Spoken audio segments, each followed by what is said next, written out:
આકાશવાણી અમદાવાદ વડોદરા. હવે આપ જામનગર જિલ્લાનો સમાચાર પત્ર સાંભળશો, જેના લેખક છે જગત રાવલ. હાલાર નવનગર સૌરાષ્ટ્રનું પેરિસ અને છોટા કાશીના ઉપનામોથી ઓળખાતું જામનગર તેના 486 વર્ષ પૂર્ણ કરી 487 વર્ષમાં પ્રવેશ્યું છે. નગરના સ્થાપના દિન પર સ્થાપના સમયની ખાંભીનું પૂજન, રાજવીઓની પ્રતિમાને ફૂલહાર વગેરે કાર્યક્રમ યોજાયો હતો. જામનગર ફોટોગ્રાફર એસોસિએશન દ્વારા વિશ્વ ફોટોગ્રાફી દિવસની ઉજવણી કરવામાં આવી હતી. આ પ્રસંગે સ્ટ્રીટ ફોટોગ્રાફી સ્પર્ધા, ફોટો વોક અને બાલા હનુમાન મંદિરે ધ્વજારોહણ, વડીલ ફોટોગ્રાફરોનું સન્માન વગેરે કાર્યક્રમો યોજાયા હતા, જેમાં મોટી સંખ્યામાં ફોટોગ્રાફરો જોડાયા હતા.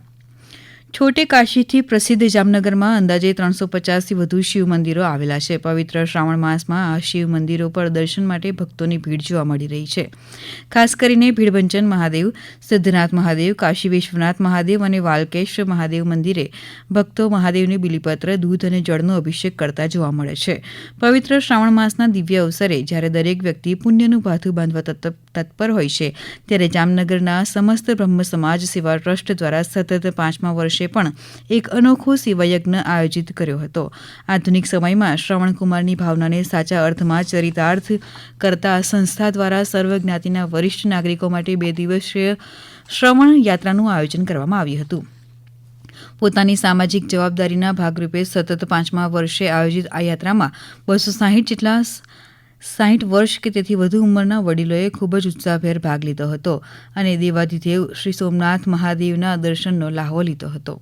જામનગરમાં સ્વતંત્રતા પર્વની ઉજવણી દેશભક્તિના માહોલમાં કરવામાં આવી હતી. જિલ્લા કક્ષાની ઉજવણી જિલ્લાના ધ્રોલ નજીક ભૂચરમોરી યુદ્ધ મેદાનમાં કરાઈ. જિલ્લા કક્ષાની ઉજવણી રાજ્યના વન અને પર્યાવરણ મંત્રી, જામનગર પ્રભારી મંત્રી અર્જુન મોઢવાડિયાના હસ્તે, જ્યારે શહેર કક્ષાની ઉજવણી વોર્ડ નંબર 3માં મેયર મોનિકાબેન વ્યાસ દ્વારા કરવામાં આવી હતી. દેશભક્તિ અને રાષ્ટ્રપ્રેમની ભાવનાને ઉજાગર કરતી શહેર કક્ષાની તિરંગા યાત્રા જામનગર શહેરમાં યોજાઈ હતી.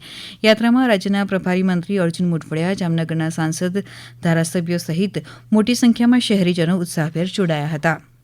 ખગોળ મંડળ જામનગર રંગતાળી ગ્રુપ દ્વારા જામનગર શહેરના મ્યુનિસિપલ ટાઉન હોલ ખાતે સંપૂર્ણ સૂર્યગ્રહણનું જીવંત પ્રસારણ અને નિદર્શનનો કાર્યક્રમ યોજાયો હતો. ઇન્ટરનેટના માધ્યમથી કરવામાં આવેલા આ જીવંત પ્રસારણમાં શહેર જિલ્લાના અગ્રણીઓ, અધિકારીઓ, શિક્ષણ ક્ષેત્રના પ્રતિનિધિઓ તેમજ મોટી સંખ્યામાં વિદ્યાર્થીઓ જોડાયા હતા.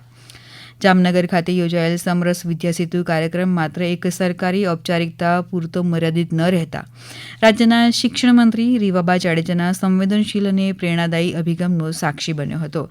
કાર્યક્રમ દરમિયાન શિક્ષણ મંત્રીશ્રીએ એક ઉમદા ઉદાહરણ પૂરું પાડતા શાળા છોડી ગયેલા વિદ્યાર્થીઓ પ્રત્યે વિશેષ ચિંતા વ્યક્ત કરી હતી.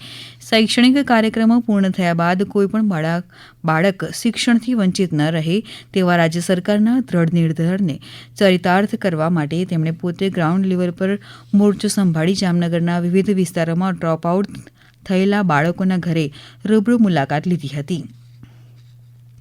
પ્રધાનમંત્રી નરેન્દ્ર મોદીના મેક ઇન ઇન્ડિયાને સાર્થક કરતા જામનગરના સયાજી હોટેલ ખાતે શિવઓમ અને જર્મનીની અગ્રણી કંપની હોરા ઈ-ટેક વચ્ચે વ્યૂહાત્મક સંયુક્ત સાહસની સત્તાવાર જાહેરાત ભવ્ય સમારોહમાં કરવામાં આવી હતી.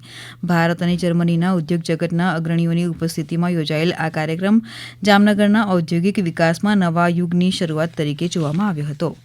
જામનગરમાં BAPS સ્વામિનારાયણ સંસ્થા દ્વારા BAPS સ્વામિનારાયણ મંદિર ખાતે નશામુક્ત યુવા ફોર વિકસિત ભારત વિષય પર યુવા સભાનું સફળ આયોજન કરવામાં આવ્યું હતું.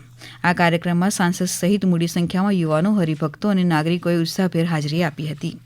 હમણાં જ આપે જામનગર જિલ્લાનો સમાચાર પત્ર સાંભળ્યો, જેના લેખક હતા જગત રાવલ. આ પ્રસારણ આકાશવાણીના અમદાવાદ વડોદરા કેન્દ્ર પરથી કરવામાં આવ્યું.